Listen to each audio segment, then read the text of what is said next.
ഇപ്പൊ ഈ സെക്ഷൻ എന്ന് പറയുന്നത് എല്ലാവർക്കും അറിയാവുന്ന പോലെ തന്നെ വീക്ക്ലി അനാലിസിസ് ആണ്. നമുക്ക് തുടങ്ങാൻ പോവാണ് കേട്ടോ. നമ്മൾ വീക്ക്ലി അനാലിസിസ് എന്നും തുടങ്ങുന്ന വീക്ക്ലി ക്യാൻഡിൽ വെച്ചിട്ടാണ്. അതിനു മുന്നേ ഒരു ജസ്റ്റ് ഡേ ക്യാൻഡിൽ വെച്ചിട്ടൊരു കാര്യം കാണിച്ചു തന്നതിന് ശേഷം നമുക്ക് വീക്കിലേക്ക് പോവാം.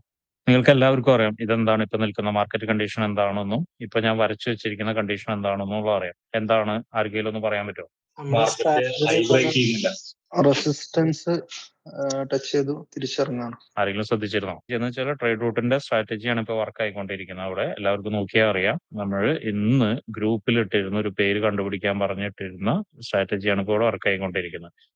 കഴിഞ്ഞ ദിവസം ഞാൻ ഇത് സ്ക്രീൻഷോട്ട് എടുത്തിട്ട് ഗ്രൂപ്പിൽ ഇട്ടിട്ടുണ്ടായിരുന്നു. ജസ്റ്റ് ഇതൊന്ന് പറയാണ്, ഇത് വർക്ക് ആയിക്കൊണ്ടിരിക്കുകയാണ് എന്ന് കഴിഞ്ഞ ദിവസം പറഞ്ഞിരുന്നു. ഇവിടെയാണ് എൻട്രി പോയിന്റ് ഞാൻ കാണിച്ചു തന്നത്. ഇതെല്ലാം അറിയാവുന്നതാണ്, നിങ്ങൾക്ക് എല്ലാവർക്കും അറിയാവുന്നതെന്ന് വിചാരിക്കുന്നു. പ്രത്യേകിച്ചും പഴയ ആളുകൾക്ക് അറിയാവുന്നതെന്ന് വിചാരിച്ചിരിക്കുന്നു. ടാർഗറ്റ് വെച്ചിരിക്കുന്നത് ഇവിടെയാണ്. ഇത് ഓക്കെ ആണല്ലോ ജിയാസ്? ഓക്കെ ആണോ കീർത്തി? നമ്മളെ കൺസെപ്റ്റ് പ്രകാരം ഓക്കെ ആണോ?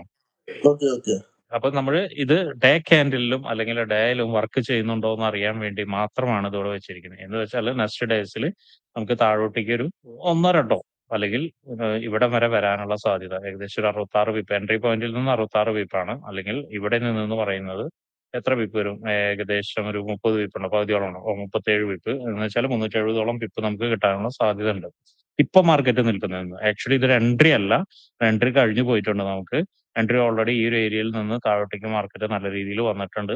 ഇതെന്തിനും നിങ്ങൾക്കിത് കാണിച്ചു എന്ന് വെച്ചിട്ടുണ്ടെങ്കിൽ ഹയർ ടൈം ഫ്രെയിമിലും അതുപോലെ തന്നെ ഷോർട്ടർ ടൈം ഫ്രെയിമിലും എല്ലാ ടൈം ഫ്രെയിമിലും നമ്മുടെ സ്ട്രാറ്റജി വർക്ക് ചെയ്യാനുള്ള സാധ്യത കൂടുതലാണ് എന്ന് പറയാൻ വേണ്ടിയിട്ടാണ് ഇത് ഞാൻ കാണിച്ചത്. അത് സ്ട്രാറ്റജി ബേസ്ഡ് ആയിട്ടുള്ള ഒരു വീഡിയോ മാത്രമാണ്.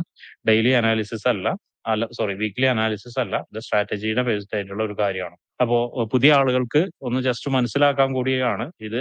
നമ്മുടെ സ്ട്രാറ്റജി പ്രകാരം ഇവിടെ എത്തണം, ഈ റെഡ് ലൈൻ വരച്ച ഏരിയയിലേക്ക് എത്തണം. എന്ന് വെച്ചാൽ 2286.865 മാർക്കറ്റ് ഈ വീക്കിലോ അല്ലെങ്കിൽ അടുത്ത വീക്കിലോ എന്നായാലും ഇവിടെ എത്തണം, ഇവിടേക്ക് എത്തണം. അപ്പൊ അത് മനസ്സിലാക്കിക്കാൻ വേണ്ടി മാത്രമാണ് ഞാനിപ്പോ ഇത് നിങ്ങൾക്ക് കാണിക്കുന്നത്. ഓക്കെ, എല്ലാവർക്കും മനസ്സിലായെന്ന് വിചാരിക്കുന്നു. പ്രത്യേകിച്ചും പുതിയ ആൾക്ക് മനസ്സിലായെന്ന് വിചാരിക്കുന്നു. ഇതൊന്ന് വാച്ച് ചെയ്യുക. നെക്സ്റ്റ് വീക്കിലോ അല്ലെങ്കിൽ നമുക്ക് നെക്സ്റ്റ് വീക്കിലോ ഏതെങ്കിലും ദിവസം ചിലപ്പോൾ ഇവിടെ എത്തും. ആ ഒരു സമയത്ത് ഞാൻ നിങ്ങളോട് ചോദിക്കും, നിങ്ങളത് വാച്ച് ചെയ്തിട്ടുണ്ടായിരുന്നോ അല്ലെങ്കിൽ നമ്മുടെ സ്ട്രാറ്റജി വർക്ക് ആയിട്ടുണ്ടോ എന്ന് ചോദിക്കും. ആ സമയത്ത് എല്ലാവരും എന്ത് ചെയ്യണം? അതിന് റിപ്ലൈ ചെയ്യണം കേട്ടോ. ഓക്കെ, ഞാനിതെല്ലാം ക്ലിയർ ചെയ്യാണ്. നമ്മളിപ്പോ നിൽക്കുന്നത് വീക്ക്ലി ചാർട്ടിലാണ്. ഗോൾഡിന്റെ അനാലിസിസ് ചെയ്യാനാണ് നിൽക്കുന്നത്. നോക്കുന്ന സമയത്ത് നമുക്ക് എന്ത് മനസ്സിലാക്കുന്നുണ്ട്? പഴയ പോലെ തന്നെ മാർക്കറ്റ് അപ് ട്രെൻഡിലേക്ക് തന്നെയാണ് മാർക്കറ്റ് പോയിക്കൊണ്ടിരിക്കുന്നത്. ഒരു ഷിഫ്റ്റ് ഇവിടെ തന്നിട്ടുണ്ട്. പിന്നീട് ആ ഷിഫ്റ്റ് മുകളിലോട്ട് പോയിട്ട് മുകളിൽ നിന്ന് ഒരു റിജക്ഷൻ തന്നിട്ടുണ്ട്, കാണാം. ക്യാൻഡിൽ റിജക്ഷൻ തന്നു കഴിഞ്ഞതിന് ശേഷം അതിനുശേഷം പിന്നീട് വന്ന വീക്കുകൾ, ഇതിപ്പോ 5ാമത്തെ വീക്കാണ്. 5ാമത്തെ വീക്കിൽ കഴിഞ്ഞ വീക്ക് മാത്രമാണ് ഒരു ബുള്ളിഷ് വന്നിരുന്നത്. ബാക്കിയുള്ള 4 വീക്കും ബെയറിഷ് ആയിരുന്നു. ബെയറിഷ് ആണെങ്കിൽ പോലും ബ്രേക്ക് നടന്നിട്ടില്ല. അതിനു മുന്നേ ക്രിയേറ്റ് ചെയ്തിരുന്ന ഒരു സ്ട്രോങ് എന്തിലായിരുന്നു? FEG വന്നിട്ട് ബ്രേക്ക് ചെയ്യാതെ 2ാമത്തെ തവണയാണ് ഇവിടെ വന്നിട്ട് എന്ത് ചെയ്യുന്നത്? റീടെസ്റ്റ് നടക്കുന്നത്. FEG എന്ന് പറഞ്ഞ ഇംബാലൻസ് ആണ് റീടെസ്റ്റ് നടക്കുന്നത്. അപ്പൊ കഴിഞ്ഞ ആഴ്ചത്തെ ബുള്ളിഷ് ക്യാൻഡലിന്റെ ടോപ്പ് ബ്രേക്ക് ചെയ്തു. ടോപ്പ് ബ്രേക്ക് ചെയ്തിട്ട് മാർക്കറ്റ് താഴോട്ടേക്ക് വന്നിട്ടുണ്ട്. താഴോട്ടേക്ക് വന്നിട്ടുണ്ടെങ്കിൽ പോലും എന്താണ്? അതൊരു ഇൻഡിസിഷൻ ക്യാൻഡിൽ ആയിട്ടാണ് നിൽക്കുന്നത്. ഇപ്പോഴത്തെ അവസ്ഥയിൽ ഇൻഡിസിഷൻ ക്യാൻഡിൽ ആയിട്ടാണ് നിൽക്കുന്നത്. എന്നാൽ ബെയറിഷ് കുറച്ച് സെല്ലേഴ്സിന് മുൻകൈയുണ്ട്. ടോട്ടലി ഒരു ഇൻഡിസിഷൻ എന്ന് പറയാൻ പറ്റില്ല. സെല്ലേഴ്സിന് മുൻകൈ ഉണ്ട്. കാരണം എന്താണെന്ന് വെച്ചിട്ടുണ്ടെങ്കിൽ നോക്കിയാൽ കാണാം, ബോഡി ഇത്തിരി വലുതാണ്. മാത്രമല്ല ബോഡി താഴോട്ടേക്കാണ് കുറച്ചും കൂടി വന്നിരിക്കുന്നത്. അപ്പൊ അതുകൊണ്ട് സെല്ലേഴ്സിന് കുറച്ച് മുൻകൈയുണ്ട്. ഇങ്ങനെയാണ് വീക്കിലി ക്യാൻഡിൽ നോക്കുന്ന സമയത്ത് നമുക്ക് മനസ്സിലാവുന്നത്. ഈ ഇംബാലൻസിനെ നമ്മൾ എന്തായിട്ട് എടുക്കുന്നുണ്ട്? ഒരു സപ്പോർട്ടും കൂടിയായിട്ട് എടുക്കുന്നുണ്ട്. കാരണം ഇവിടെ 2 തവണ നോക്കിയാൽ കാണാം, മൾട്ടിപ്പിൾ ടൈം ഇവിടെ വന്നിട്ട് റിജക്ഷൻ തന്നിട്ടുണ്ട്. ഇത് വീക്കിലിയിലാണ് കേട്ടോ മൾട്ടിപ്പിൾ ടൈം എന്ന് പറയുന്നത്. ഡേയിൽ നോക്കുമ്പോൾ മൾട്ടിപ്പിൾ ടൈം തന്നെയാണ്. പക്ഷെ അത് എത്ര തവണ എന്നുള്ളത് 2 തവണ ആയിരിക്കില്ല, അതിനും കൂടുതലായിരിക്കും ഡേയിൽ നോക്കും. ഇനി ഒബ്വിയസ്ലി നമുക്ക് എന്ത് നോക്കാം? നമുക്ക് ഇതിന്റെ റെസിസ്റ്റൻസ് നോക്കാം. റെസിസ്റ്റൻസ് എന്ന് പറയുന്നത് ഈ വീക്കിന്റെ ഹൈ ആണ് ഞാൻ മാർക്ക് ചെയ്യുന്നത്. കാരണം ഈ ഒരു വിക്കാണ് ഇവിടുന്ന് ഒരു റിജക്ഷൻ തന്ന് താഴോട്ടേക്ക് മാർക്കറ്റിനെ കൊണ്ടുവന്നത്. അതുകൊണ്ട് ഞാൻ വിക്കിന്റെ ഹൈ മാർക്ക് ചെയ്യുന്നു. പ്രത്യേകിച്ചും വലിയൊരു ക്യാൻഡിൽ ആയതുകൊണ്ടാണ് നമ്മൾ എന്ത് ചെയ്യുന്നു? റെസിസ്റ്റൻസിന്റെ വിക്കിന്റെ ഹൈനെ മാർക്ക് ചെയ്യുന്നത്. ഓക്കെ, ഇത് വീക്കിലി ആണ്. എല്ലാവർക്കും മനസ്സിലായെന്ന് വിചാരിക്കുന്നു. ഇനി താഴോട്ടേക്ക് നോക്കുകയാണെങ്കിൽ താഴോട്ട് ഇതിനെ വേണമെങ്കിൽ സപ്പോർട്ട്, എവിടുന്ന് മാർക്കറ്റ് ബ്രേക്ക് ചെയ്ത് മുകളിലോട്ട് പോയ ഒരു ഏരിയനെ വേണമെങ്കിൽ നമുക്ക് സപ്പോർട്ടായിട്ട് എടുക്കാം. അടുത്ത ആഴ്ച ഇവിടെ എത്തുമോ എന്ന് ചോദിച്ചു കഴിഞ്ഞാൽ പറയാൻ ഇത്തിരി ബുദ്ധിമുട്ടായിരിക്കും. കാരണം കഴിഞ്ഞ ആഴ്ചയിലും അതിന് മുന്നത്തെ ആഴ്ചയൊക്കെ പറഞ്ഞ പോലെ തന്നെ ഇംബാലൻസിനെ ബ്രേക്ക് ചെയ്യാൻ ഇതുവരെ കഴിഞ്ഞിട്ടില്ല. മാത്രമല്ല ഇംബാലൻസ് ഫുള്ളും എടുത്തിട്ടുമില്ല. എന്നാൽ ഒരു ഹാഫ് എടുത്തിട്ടുണ്ട്. ഹാഫ് എടുത്തിട്ടുണ്ട് എന്ന് പറയുകയാണെങ്കിൽ മാർക്കറ്റ് ഓൾറെഡി ആ ഒരു ഫുൾ എടുത്തതിന്റെ ഫലമാണ്. അങ്ങനെയാണ് പറയാ. ഹാഫ് എടുത്തിട്ടുണ്ടെങ്കിൽ അവിടെ മിറ്റിഗേറ്റ് ചെയ്തു എന്ന് പറയാം. അൺമിറ്റിഗേറ്റഡ്, മിറ്റിഗേറ്റഡ്, ഫുള്ളി മിറ്റിഗേറ്റഡ് എന്ന് പറഞ്ഞ പല സങ്കല്പങ്ങളുണ്ട്. ആ സങ്കല്പത്തിൽ ഹാഫ് എടുത്തിട്ടുണ്ടെങ്കിൽ, ഇംബാലൻസിന്റെ ഹാഫ് എടുത്തിട്ടുണ്ടെങ്കിൽ, ഹാഫ് എന്ന് പറയുന്നത് ഇവിടുന്നാണ്. കുറച്ച് ഞാൻ കയറ്റി വെക്കുന്നുണ്ട്. ഹാഫ് എടുത്തിട്ടുണ്ടെങ്കിൽ അത് മിറ്റിഗേറ്റ് ചെയ്തു എന്ന് പറയാം. എന്ന് വെച്ചിട്ടുണ്ടെങ്കിൽ ഏരിയ വാലിഡ് ആയി എന്നാ പറയുന്നത്. അപ്പോ അവിടെ ഒരു പ്രാവശ്യം വന്നു. രണ്ടാമത്തെ തവണ വീണ്ടും വന്നു. ദേ റിജക്ഷൻ തന്നിട്ടുണ്ട്. മൂന്നാമത്തെ നമുക്ക് വരുമോ എന്ന് നോക്കാം. അപ്പൊ അതിന് എന്ത് ചെയ്യണമെന്ന് വെച്ചിട്ടുണ്ടെങ്കിൽ നമുക്ക് ഡേ ടൈം ഫ്രെയിമിലേക്ക് പോണം. ഡേ ടൈം ഫ്രെയിമിലേക്ക് ഷിഫ്റ്റ് ചെയ്യണം.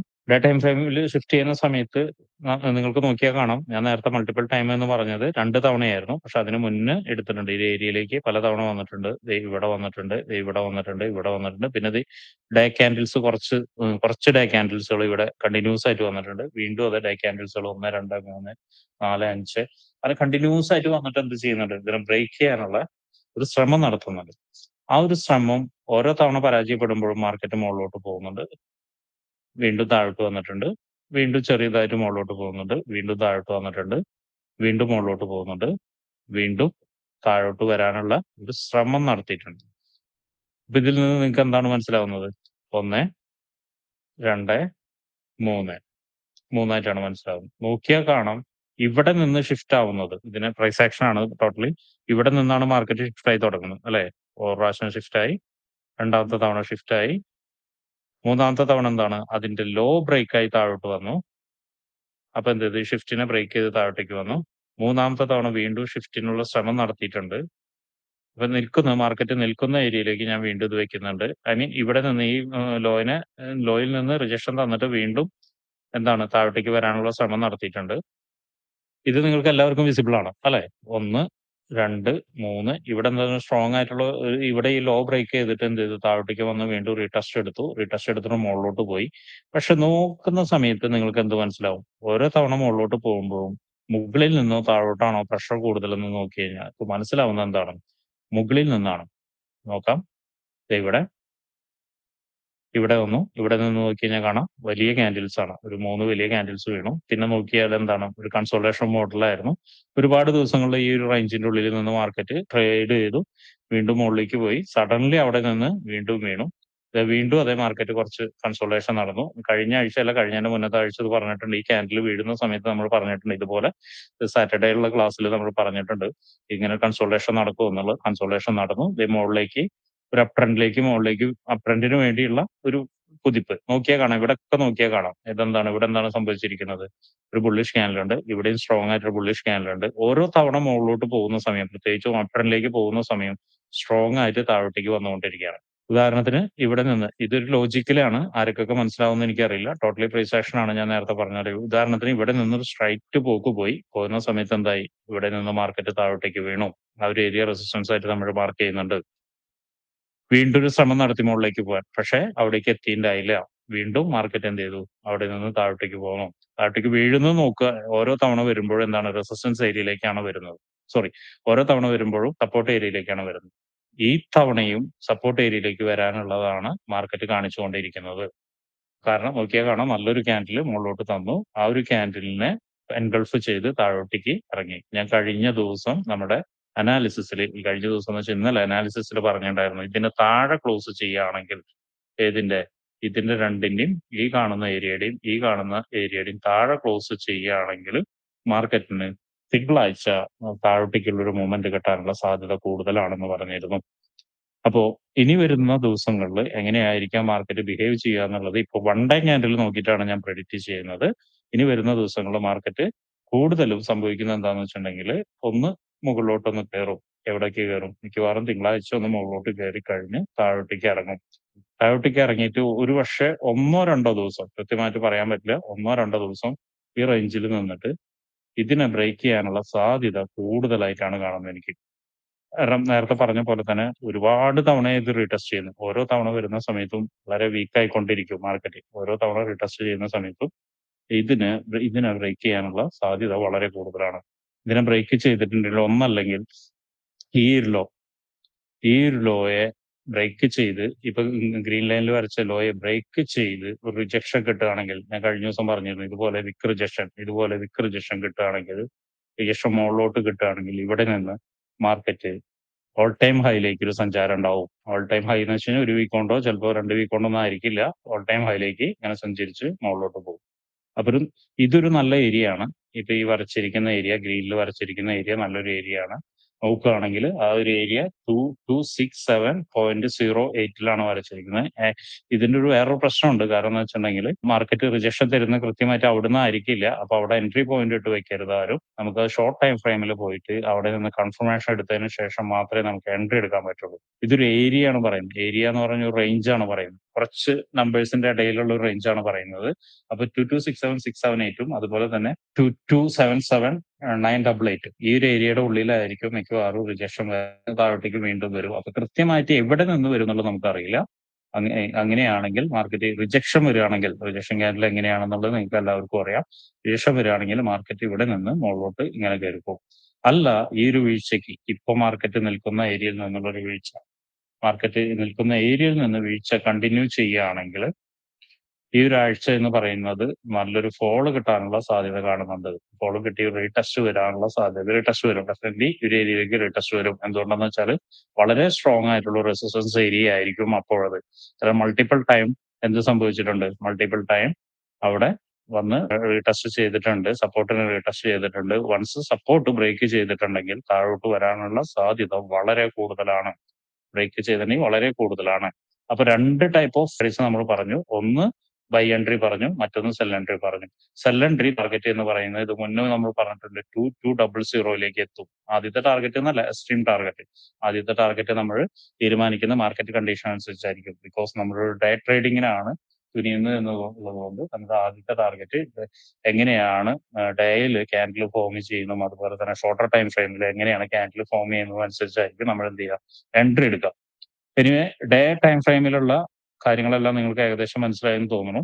ഈ ഒരു ഇത് തന്നെയാണ് നമ്മൾ 4 ഹവറിലേക്ക് ഷിഫ്റ്റ് ചെയ്യുമ്പോഴും കാര്യമായിട്ട് ഉണ്ടാവും. കാരണം നമുക്ക് ക്ലിയർ ആയിട്ടുള്ള വ്യൂ ഉണ്ട് ഇവിടെ. 4 ഹവറിൽ നമുക്ക് എന്ത് ചെയ്യാം, കുറച്ചുകൂടി റെസിസ്റ്റൻസ് കിട്ടും, നമുക്ക് സപ്പോർട്ട് കിട്ടും, അതെല്ലാം നമുക്ക് കിട്ടും. ഇതിനെ ഞാൻ ഇപ്പൊ ഈ വരച്ചു വെച്ചിരിക്കുന്ന ഏരിയ, അതായത് മുകളിൽ വരച്ചു വെക്കുന്നതിന് റെസിസ്റ്റൻസ് അടയാളപ്പെടുത്തുന്നുണ്ട്. ഡേ ടൈമില് സപ്പോർട്ട് ഇവിടെയും ചെയ്യുന്നുണ്ട്. ഐ മീൻ ഈ ഒരു ഏരിയയിൽ നമ്മൾ സപ്പോർട്ട് ആക്കിയിട്ട് കൊടുക്കുന്നുണ്ട്. ഇത് ഡേയുടെ ആണ്. ഇനി നമുക്ക് 4 ഹവറിലേക്ക് പോവാം. 4 ഹവറിൽ പോകുന്ന സമയത്ത് വളരെ ക്ലിയർ ആയിട്ടുള്ള ഒരു വീഴ്ചയാണ്. പക്ഷേ കഴിഞ്ഞ ദിവസം ഞാൻ പറഞ്ഞിരുന്നു, ഇതിന് താഴെ ക്ലോസ് ചെയ്താൽ മാത്രമേ നമുക്ക് തിങ്കളാഴ്ച നമുക്ക് താഴോട്ടേക്ക് വരാനുള്ള സാധ്യതയുള്ളൂ. ക്ലിയർ ആയിട്ടുള്ള വീഴ്ചയാണെങ്കിൽ പോലും എന്താണ്, അവിടെ നിന്ന് റിജക്ഷൻ കിട്ടിയിട്ടുണ്ട്. റിജക്ഷൻ കിട്ടിയിട്ട് മുകളിലാണ് ക്ലോസ് ചെയ്തിരിക്കുന്നത്. ഒരു പിൻബാർ ആണ്. പിൻബാർ എന്ന് വെച്ചിട്ടുണ്ടെങ്കിൽ ബെയറിഷ് പിൻബാർ ആണ്, ബുള്ളിഷ് പിൻബാർ അല്ല, ബെയറിഷ് പിൻബാർ ആണ്. അപ്പൊ അങ്ങനെ നോക്കുകയാണെങ്കിൽ ഈ ക്യാൻഡിലിന്റെ ഒരു ഫുൾ ക്യാൻഡിലിന്റെ 50% മുകളിലാണ് ക്ലോസ് ചെയ്തിരിക്കുന്നത്. എന്നുവെച്ചാൽ ജസ്റ്റ് 50% മുകളിലാണ് ക്ലോസ് ചെയ്തിരിക്കുന്നത്. ഏറെക്കുറെ ഒരു 60% എന്നുള്ള റേഞ്ചിലാണ് ഇപ്പോൾ ക്ലോസ് ചെയ്തിരിക്കുന്നത്. അപ്പൊ ഇത്രത്തോളം 60% എന്ന് വെച്ചാൽ ഏകദേശം 60%ഓളം റിജക്ഷൻ ഇവിടുന്ന് കിട്ടി. അപ്പൊ അതിനൊരു കണ്ടിന്യൂഷൻ ഉണ്ടാവാനുള്ള സാധ്യത കൂടുതലാണ്. അപ്പൊ അങ്ങനെ നോക്കുകയാണെങ്കിൽ തിങ്കളാഴ്ച ഞാൻ അടയാളപ്പെടുത്തുന്ന ഒരു ഏരിയ എന്ന് പറയുന്നത് ഈ ഒരു ഏരിയയിലായിരിക്കും. ഈ ഒരു ഏരിയയിലേക്കാണ് തിങ്കളാഴ്ച ഞാൻ അടയാളപ്പെടുത്തുന്നത്. ഇതിന്റെ ഉള്ളിലേക്ക് ക്യാൻഡിൽസ് വന്നു കഴിഞ്ഞാൽ ഈ ഏരിയയുടെ പ്രത്യേകത എന്ന് വെച്ചാൽ, ഒന്ന് ഒരു റെസിസ്റ്റൻസ് ഏരിയ ആണ്, അത് മാർക്ക് ചെയ്യുന്നുണ്ട്. 2 എന്താണ്, ഇതൊരു വലിയൊരു ഇംബാലൻസ് ആണ്, വലിയൊരു ഇംബാലൻസ് ആണ്. അപ്പൊ ഈ ഒരു ഏരിയയിലേക്ക് മാർക്കറ്റ് വന്നു കഴിഞ്ഞതിന് ശേഷം അവിടെ നിന്ന് ഒരു വീഴ്ചയ്ക്കുള്ള സാധ്യത തിങ്കളാഴ്ച ഞാൻ കാണുന്നുണ്ട്. എന്ന് വെച്ചാൽ ഒരുപക്ഷെ ഇവിടേക്ക് കറക്റ്റ് ഇതിന്റെ മുകളിലേക്ക് കയറിയിട്ട് റെസിസ്റ്റൻസ് എടുത്ത് വരാതിരിക്കാം, അല്ലെങ്കിൽ കുറച്ചുകൂടി മുകളിൽ പോവാം, അല്ലെങ്കിൽ കുറച്ചുകൂടി മുകളിൽ പോവാം. എന്താ തന്നെ ആയാലും ഇത് കുറച്ച് മുകളിൽ പോയിട്ട് എന്ത് ചെയ്യും, താഴോട്ടേക്ക് വരാനുള്ള സാധ്യത കാണുന്നുണ്ട്. അപ്പൊ തിങ്കളാഴ്ച ഏർലി മോർണിംഗിൽ തന്നെ ചിലപ്പോൾ നല്ലൊരു കിട്ടാനുണ്ട്, മൂവ്മെന്റ് കിട്ടാനുള്ള സാധ്യതയുണ്ട്. ഇനി 4 ഹവറിന്റെ നോക്കുമ്പോഴും നമുക്ക് ഇത് തന്നെയാണ് മെയിൻ ആയിട്ടുള്ള എക്സ്ട്രീം ലെവലിൽ വരുന്ന, നേരത്തെ 1 ഡേയിൽ വരച്ചിരിക്കുന്ന സപ്പോർട്ട് തന്നെയാണ് എക്സ്ട്രീം ലെവലിൽ നിൽക്കുന്നത്. എനിവേ എന്നാലും നമ്മൾ എന്ത് ചെയ്യാം, തൊട്ടടുത്തുള്ള ഒരു സപ്പോർട്ട് ഏരിയയും കൂടി നമുക്ക് മാർക്ക് ചെയ്തിടാം. ഈ ഒരു ക്യാൻഡിലാണ് ഞാനിപ്പോ തൽക്കാലം പിടിക്കുന്നത്. ഈ ഒരു ക്യാൻഡിൽ പിടിച്ചു കഴിഞ്ഞു കഴിഞ്ഞാൽ നമുക്ക് എന്ത് ചെയ്യാം, ആക്ച്വലി ഇത്രത്തോളം നമ്മൾ കയറ്റി പിടിക്കണം, അത്രത്തോളമാണ് നമ്മളിപ്പോ കയറ്റി വെച്ചിരിക്കുന്നത്. ആ ഒരു ഏരിയയിലേക്ക് വന്നിട്ടാണ് റിജക്ഷൻ തന്നിരിക്കുന്നത്. അപ്പൊ മുന്നും ഞാൻ പറഞ്ഞിട്ടുണ്ട്, എന്താണ്, റെസിസ്റ്റൻസ് സപ്പോർട്ട് ഏരിയയിലേക്ക് വരുന്ന സമയത്ത് റിവേഴ്സൽ അല്ലെങ്കിൽ റിയാക്ഷൻ, റിവേഴ്സലും റിയാക്ഷനും രണ്ടാണ്. ഇപ്പൊ ഒരു റിയാക്ഷൻ തന്നിട്ടുണ്ട്. അത് റിവേഴ്സൽ ആവണമെങ്കിൽ മൾട്ടിപ്പിൾ ക്യാൻഡിൽ അതിന്റെ സിഗ്നൽ കാണിക്കണം. റിവേഴ്സൽ തന്നതിന് ശേഷം നമ്മൾ നെക്സ്റ്റ് റെസിസ്റ്റൻസിലേക്ക് നമ്മൾ ടാർഗറ്റ് വെക്കുകയാണ് ചെയ്യേണ്ടത്. അപ്പൊ ഇവിടെ നിന്നൊരു ബൈ എൻട്രി നോക്കുകയാണെങ്കിൽ ഇവിടെ നിന്ന് ബൈ എൻട്രി നോക്കുകയാണെങ്കിൽ ഏറെക്കുറെ ഈ ഒരു ഏരിയയിലേക്ക് ഇപ്പൊ ഈ വരച്ചിരിക്കുന്ന റെഡ് ലൈനിലേക്ക് ചിലപ്പോൾ മാർക്കറ്റ് തിരിച്ചിറങ്ങാം. എന്നിട്ട് നമുക്ക് വെക്കാൻ പറ്റുന്ന ഒരു ടാർഗറ്റ് എന്ന് പറയുന്നത് ഏറ്റവും നിയറസ്റ്റ് റെസിസ്റ്റൻസ് ഏരിയ എന്ന് പറയുന്നത് ഇവിടെയാണ്. അത് നമുക്ക് കൺഫേം ചെയ്യാനായിട്ടില്ല. കാരണം എന്താണ് ഞാൻ നേരത്തെ പറഞ്ഞ പോലെ തന്നെ ഇതിലെല്ലാം റെസിസ്റ്റൻസ് ഏരിയകളാണ്. അപ്പൊ പെട്ടെന്നൊരു മൂവ്മെന്റ് നമുക്ക് എക്സ്പെക്ട് ചെയ്യേണ്ട. അല്ലെങ്കിൽ മൂവ്മെന്റ് എക്സ്പെക്ട് ചെയ്താൽ തന്നെ എന്താണ് പെട്ടെന്നൊരു റിവേഴ്സൽ അവിടെന്ന് വരാം. എന്ന് വെച്ചാൽ ഇതൊരു പുൾ ബാക്ക് ലെഗ് ആയിട്ട് താഴോട്ടേക്ക് വരാനുള്ള സാധ്യതയുണ്ട്. എന്തായാലും തിങ്കളാഴ്ച ബൈ സൈഡിലേക്ക് ഞാൻ തൽക്കാലം നോക്കുന്നില്ല. നോക്കണമെങ്കിൽ എന്ത് സംഭവിക്കണം? ഇവിടെ ക്ലിയർ ആയിട്ടുള്ള കാൻഡിൽ പാറ്റേൺ തരണം. ഒരു കാൻഡിൽ തന്നിട്ട് കാര്യമില്ല. ഒരു കാൻഡിൽ പാറ്റേൺ തരണം. അതിനുള്ള റീടെസ്റ്റ് വരണം. ബൈ സൈഡിലേക്ക് ഞാൻ നോക്കുന്നില്ല. സ്കാൽപ്പിംഗ് നമുക്ക് വേണമെങ്കിൽ ചെയ്യാം. അപ്പോ ഇതാണ് നമുക്ക് അടുത്ത ആഴ്ചയിലേക്കുള്ള ഒരു അനാലിസിസ് എന്ന് പറയുന്നത്. വൺ ഡേ ടൈം ഫ്രെയിമിലേക്ക് ഞാൻ തൽക്കാലം പോകുന്നില്ല. കാരണം അത് എന്താണ് നമ്മൾ വീക്ക്ലി അനാലിസിസ് ആണ് ചെയ്യുന്നത്. ഇങ്ങനെയാണ് ഞാൻ ഉദ്ദേശിച്ചിരിക്കുന്നത്. അല്ലെങ്കിൽ മാർക്കറ്റ് മൂവ് ചെയ്യും എന്നുള്ള രീതിയിൽ എന്റെ ഒരു പ്രഡിക്ഷൻ ഇങ്ങനെയാണ്. എല്ലാ എല്ലാ ആഴ്ചയും പറയുന്ന പോലെ തന്നെ ഇതൊരു 100% പ്രഡിക്ഷൻ ആവണമെന്നില്ല. കാരണം എന്താ വെച്ചാൽ ലൈവ് മാർക്കറ്റിൽ ഇരിക്കുമ്പോൾ ലൈവ് മാർക്കറ്റിൽ ഇരിക്കുമ്പോൾ നമുക്ക് കുറച്ച് സിഗ്നൽസ് തരും. മാർക്കറ്റ് എന്താണ് ഇപ്പോഴും നമുക്ക് അറിയില്ല മുകളിലോട്ട് ഏത് പാറ്റേണിലാണ് മാർക്കറ്റ് മുകളിലോട്ട് പോകുന്നത്, അല്ലെങ്കിൽ ഏത് പാറ്റേണിലാണ് താഴോട്ട് വരുന്നത്. ഈ ഒരു കാൻഡിൽ ക്രിയേറ്റ് നമുക്ക് പറയാൻ കഴിഞ്ഞത് ഒരു ബെയറിഷിലേക്കാണ് പോകുന്നത്, ബുള്ളിഷ് അല്ല എന്ന് നമുക്ക് മനസ്സിലായത്. അതുപോലെ തന്നെ അടുത്തൊരു കാൻഡിൽ എന്താണ് നല്ല രീതിയിൽ ഇതിന് ഓപ്പോസിറ്റ് വരികയാണെങ്കിൽ നമുക്കത് ചിലപ്പോൾ എന്തായിരിക്കും, അതൊരു മാർക്കറ്റ് ബുള്ളിഷിലേക്ക് മൂവ് ചെയ്യാനുള്ള സാധ്യതയുണ്ട്. അപ്പൊ ഇതെല്ലാം നമ്മുടെ പോസിബിലിറ്റീസിനെ പഠിക്കാനും കിട്ടിയ ടൂൾസ് വെച്ചിട്ട് നമ്മൾ എന്ത് ചെയ്യും, അനാലിസിസ് ചെയ്തിട്ട് നമുക്ക് ട്രേഡ് എടുക്കാൻ സഹായിക്കുന്നതായിട്ടുള്ള പഠനമാണ്. ഇത് നമ്മൾ എടുത്തതിന്റെ ഓപ്പോസിറ്റ് പോവുകയാണെങ്കിൽ നമ്മൾ ഡെഫിനറ്റ്ലി സ്റ്റോപ്പ് ലോസ് വെച്ചിട്ട് ഇറങ്ങി പോരണം. അപ്പൊ ഇവിടെ ഇരിക്കുന്ന എല്ലാവരോടും സ്പെഷ്യലി റിക്വസ്റ്റ് ചെയ്യാനുള്ള ഒരു കാര്യം എന്താണെന്ന് വെച്ചിട്ടുണ്ടെങ്കിൽ, ട്രേഡ് ചെയ്യുന്ന സമയത്ത് നോക്കിയും കണ്ടും ട്രേഡ് ചെയ്യുക. എക്സ്പെഷ്യലി ന്യൂസ് വരുന്ന സമയത്തും നോക്കിയും കണ്ടും ട്രേഡ് ചെയ്യുക. പിന്നെ അതുപോലെ തന്നെ കയ്യിലിരിക്കുന്ന ക്യാപിറ്റല് പ്രൊട്ടക്ട് ചെയ്യുക. കഴിഞ്ഞ ദിവസം തന്നെ നമുക്ക് മനസ്സിലായിട്ടുണ്ടായിരുന്നു. കാരണം ഒരു സിംഗിൾ ട്രേഡ് കിട്ടിക്കഴിഞ്ഞാൽ നമുക്ക് ഒരാഴ്ചത്തെ ലോസ് പോലും റിക്കവർ ചെയ്യാൻ കഴിയും. അതിന്റെ ഏറ്റവും വലിയ ഉദാഹരണമാണ് ഈ കാണുന്ന ക്യാൻഡിൽ, 4 ഹവറിന്റെ ഒരു ക്യാൻഡിൽ. ഒറ്റ സിംഗിൾ ട്രേഡാണ് ഒരാഴ്ചത്തെ മുഴുവൻ ലോസിനെ റിക്കവർ ചെയ്യാൻ നമ്മളെ സഹായിച്ചത്. അപ്പൊ നിങ്ങളുടെ കയ്യിൽ സ്റ്റോപ്പ് ലോസ് അടിച്ചോട്ടെ, നിങ്ങളുടെ കയ്യിൽ ക്യാപിറ്റൽ പ്രൊട്ടക്ട് ചെയ്യുക. സ്റ്റോപ്പ് ലോസ് അടിക്കുന്നതിൽ വിഷമമില്ലാതെ കൂടുതൽ പഠനത്തിലേക്ക് കോൺസെൻട്രേറ്റ് ചെയ്യുക. ഇതാണ് എനിക്ക് പറയാനുള്ളതുള്ളൂ. അതുപോലെ തന്നെ ഇതാണ് എന്റെ അല്ലെങ്കിൽ ട്രേഡ് റൂട്ടിന്റെ അടുത്ത ആഴ്ചത്തെ ഗോൾഡ് വീക്കിലി അനാലിസിസ്. ഇതിനെക്കുറിച്ച് ആർക്കെങ്കിലും സംശയങ്ങളോ കാര്യങ്ങളോ ഉണ്ടെങ്കിൽ നിങ്ങൾക്ക് ചോദിക്കാം. ആർക്കെങ്കിലും സംശയം ഉണ്ടോ?